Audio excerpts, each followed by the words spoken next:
بسم اللہ الرحمن الرحیم۔ خاتون حضرات، میں ہوں اختر عباس اور آپ کے سوالوں کے ساتھ حاضر۔ یہ دنیا جہاں کبھی کبھی ہمیں خوشی ملتی ہے، بہت دفعہ ایسا ہوتا ہے کہ بالکل اپنے پیاروں سے، اپنے قریب کے لوگوں سے، جن کو ہم نے پالا پوسا، جن سے اپنا پورا پیار نچھاور کیا ہوتا ہے، ان کے دل میں پیار اور محبت کی جگہ لالچ آ کے گھر کر لیتا ہے، اور اسی لالچ کی وجہ سے وہ محبت کی اس مینارے سے گر کے لٹرلی لالچ اور کمینگی کی آخری سیڑھی پہ آ کے گرتے ہیں۔ اب آپ سوچئے کہ ان کو زخمی دیکھ کر خود آپ کے دل پہ کیا گزرتی ہے، مگر وہ سارا بوجھ آپ کو اٹھانا پڑے، ان کی بدتمیزی سہنی پڑے تو کتنا دکھ ہوتا ہے۔ دو ہم نے آپ کے سوال چنے ہیں۔ ایک ایم وائی صاحب ہیں، وہ کہتے ہیں میری عمر 65 سال ہے، میری اپنی بیوی سے پچھلے 11 سال سے تعلقات نہیں ہیں، تعلق زن و شو ان کا مراد ہے، بات چیت بھی کم ہوتی ہے، 3 میرے بچے ہیں اور وہ اس کی انگلیوں پہ ناچتے ہیں۔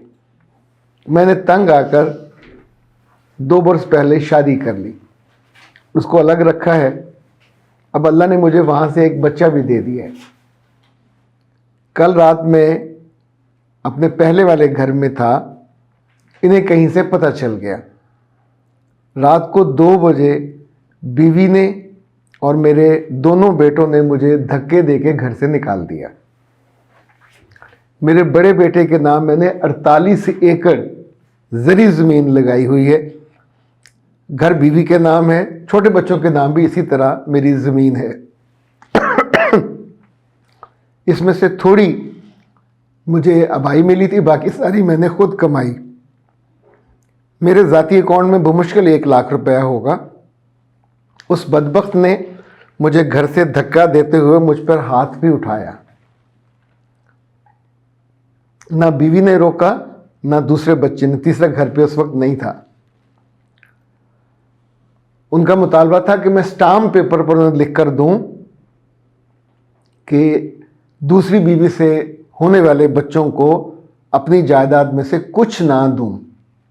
کیا مجھے اسٹامپ پیپر لکھ دینا چاہیے؟ میں بہت پریشان ہوں، اور پریشانی اس بات کی ہے کہ میری اپنی اولاد نے مجھ پر ہاتھ اٹھایا، میری بے عزتی کی اور مجھے میرے ہی گھر سے نکال دیا۔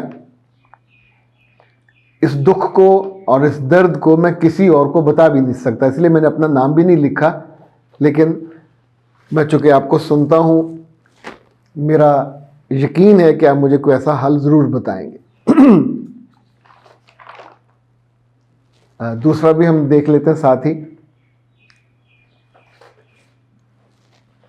ام امامہ، میرے ابا کی عمر 61 برس ہے، والدہ 5 سال پہلے فوت ہو گئیں، 2 بیٹیاں بیاہی ہوئی ہیں، 2 بیٹے اسی گھر میں ابا کے ساتھ رہتے ہیں۔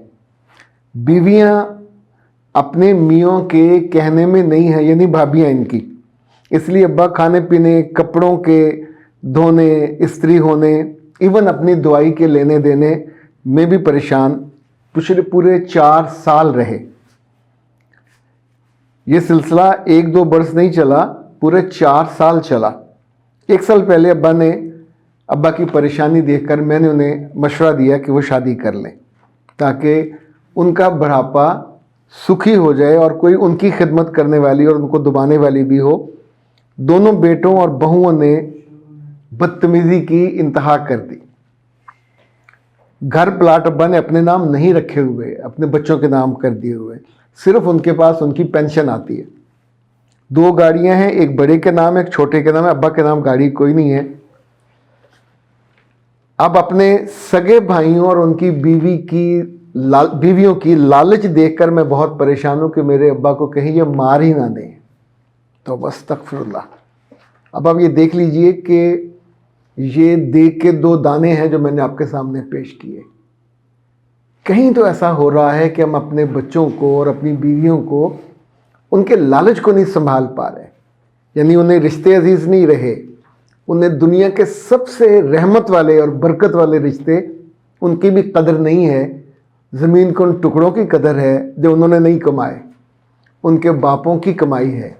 اور اصول یاد رکھیے گا کسی باپ کو اپنی زندگی میں اپنی جائیداد اپنی اولاد کے نام نہیں کرنی چاہیے. اگر بیوی بہت تابعدار ہے، محبت کرنے والی ہے، اس کے نام آپ کر سکتے ہیں. چونکہ ساری بیویاں لالچی اور گھٹیا ذہن کی حامل نہیں ہوتی. بعض بیٹوں میں بھی 2-4 بہت اچھے دانے ہوتے ہیں، آپ ان کے نام بھی کر سکتے ہیں، یعنی آپ کے پیچھے وہ چیز کو سنبھالنے والے. لیکن جس کے بارے میں بھی آپ کا ہو، بچوں کو دینا یہ تحفے کے طور میں باپ کا حق ہے. وہ اس کی چیز ہے، جس کو زیادہ دے دے، جس کو کم دے دے. باپ کے مرنے کے بعد وراثت سب میں ایکول تقسیم ہوگی، بیٹوں میں بھی اور آدھی بیٹیوں میں. یہ جو گاڑیاں ہم نام کر دیتے ہیں، گھر نام کر دیتے ہیں، یہ گڈ ول کے طور پہ، ایک ویل وشنگ کے طور پہ ہوتا ہے نا، اپنی محبت کا اظہار ہوتا ہے. اگر وہ باپ اپنا بڑھاپا خوار اس کا ہو رہا ہے، نہیں کیئر کرنے والا، تو کس وجہ سے وہ اس ایک بے ترتیب بد نظمی والی زندگی کو برداشت کرتا رہے؟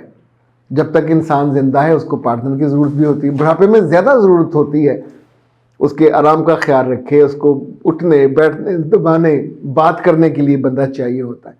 نہ آپ بیٹوں سے کر سکتے ہو، نہ ان کی بیویوں سے کر سکتے ہو. اگر کوئی بڑھاپے میں پینشن کے بعد بھی کوئی شادی کرنا چاہے تو اس کا یہ جائز حق ہے، اس کو بالکل کرنی چاہیے.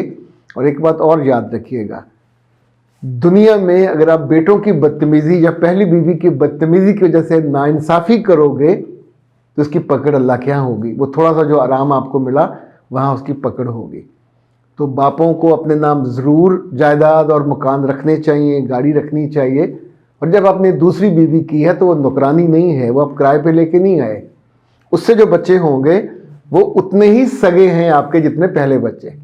بچوں کے دباؤ پہ اس لیے بہت بہتر ہوتا ہے کہ جیسے میاں کو اپنی بیویوں کو کبھی پوری تنخواہ نہیں بتانی چاہیے، اسی طور پر بہت بہتر ہے کہ اولاد کو اپنی پوری جائیداد کے بارے میں تفصیل نہ بتائی جائے. کچھ چیزوں کو ضرور ہائیڈ کر کے رکھنا چاہیے. اور ایسے کیسز میں جو چیزیں سامنے ہیں وہ ان بچوں کے سامنے ہوں گی، اور جو آپ کے سامنے ہیں، آپ کے پاس ہے، وہ آپ دوسری بیوی کے نام، دوسرے بچوں کے نام بھی کر سکو گے. یہ انصاف ہے، یہ عدل ہے. کسی کے پریشر کی وجہ سے کبھی اس ذمہ داری سے نہیں بھاگنا چاہیے کہ جس کی وجہ سے کسی نے آپ پہ اعتبار کیا، اپنی بیٹی کو آپ کو دیا، وہاں سے اولاد بھی ہو گئی. تو کچھ کیسز میں نے ایسا دیکھا ہے کہ باپوں نے اپنے بڑے بیٹوں کو اعتماد میں لے کے ان سے وعدہ لیا کہ تم اگر میں مر گیا تو تم اپنی دوسری ماں اور اس کے بچوں کا خیال رکھو گے. اور اس میں ان کی بیویاں شمار نہیں کی جاتی، یعنی ان کو پہلی بیوی کو یہ بات نہیں بتائی جاتی. اپنے بچوں سے اتنا تعلق محبت بھرا تو ہونا چاہیے کہ وہ آپ کی ضرورت کو محسوس کر سکیں. عورتیں بچوں کی، جو بیٹوں کی آپ کی بیویاں ہوتی ہیں، بہویں، عام طور پہ یہ کم ظرف، کم حوصلہ اور چھوٹے ذہن کی مالک ہوتی ہیں. وہ اس بات پہ اپنے میوں کو، ان کی دم کو آگ لگا دیتی ہیں کہ ہمارا حصہ، ہمارے بچوں کا حصہ. تو اللہ کے بندو، یہ حصہ اس باپ کی وجہ سے تھا، اسی نے گفٹ کیا تھا، اسی نے دیا تھا. اور تم چیزوں کی محبت میں اگر باپ پہ ہاتھ اٹھاؤ گے، اس کو دھکے دو گے، اس گھر سے نکالو گے، وہ مرے گا نہیں. اللہ اس کے لیے، جس نے پہلے اسے آسانی دی، آسودگی دی، ابھی وہ دے دے گا. لیکن تمہاری دنیا بھی برباد ہوگی اور عاقبت بھی برباد ہوگی. اور یہ گھاٹے کا سودا کرنے والے بیٹے، ان کی بیویاں، اور ان سے یہ سارے سپرویژن کرنے والی ان کی مائیں دنیا کے احمق ترین، کم عقل ترین لوگ ہیں، اور یہ کبھی فلاح نہیں پا سکتے. اجازت دیجیے. السلام علیکم.